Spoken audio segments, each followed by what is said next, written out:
Assalamualaikum warahmatullahi wabarakatuh. Di sini saya akan mereview sedikit makalah dari kelompok 2 Sejarah Bantuan Hukum di Indonesia. Langsung saja, apa sih pengertian bantuan hukum itu? Yang pertama, dalam buku besar Kamus Bahasa Indonesia, bantuan itu adalah pertolongan. Nah, menurut kamus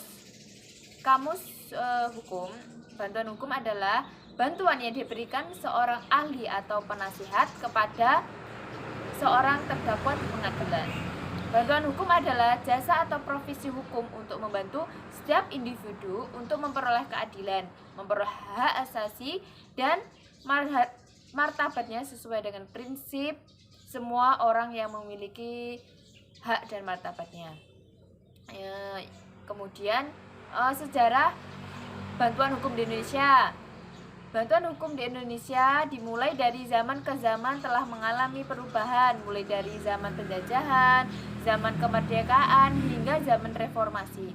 Bahkan bantuan hukum sebenarnya sudah dilaksanakan pada masyarakat barat sejak zaman Romawi, di mana pada waktu itu bantuan hukum berada dalam bidang moral dan lebih dianggap sebagai pekerjaan yang mulia, khususnya untuk menolong orang-orang yang mengharapkan imbalan atau honorer. Setelah meletus revolusi Prancis yang monumen itu, bantuan hukum kemudian mulai menjadi bagian dari kegiatan hukum atau kegiatan yuridik dengan lebih menekankan pada hak yang sama bagi warga masyarakat untuk memperoleh kepentingan-kepentingan di muka pengadilan. Nah, seperti itu. Dalam peraturan hukum, inilah yang diatur untuk pertama kalinya lembaga advokat, sehingga dalam pertahanan bahwa bantuan hukum itu dalam arti formal mulai di Indonesia sekitar pada waktu tersebut. Pada masa itu penduduk Indonesia dibedakan atas 3 golongan, yaitu yang pertama golongan Eropa, golongan Timur Asing, dan golongan Bumi Putra. Nah, seperti itu.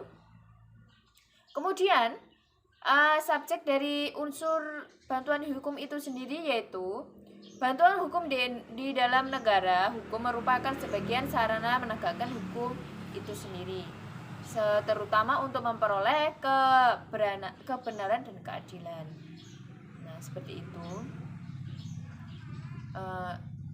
Seperti itulah yang dapat saya sampaikan melalui video ini. Terima kasih. Wassalamualaikum warahmatullahi wabarakatuh.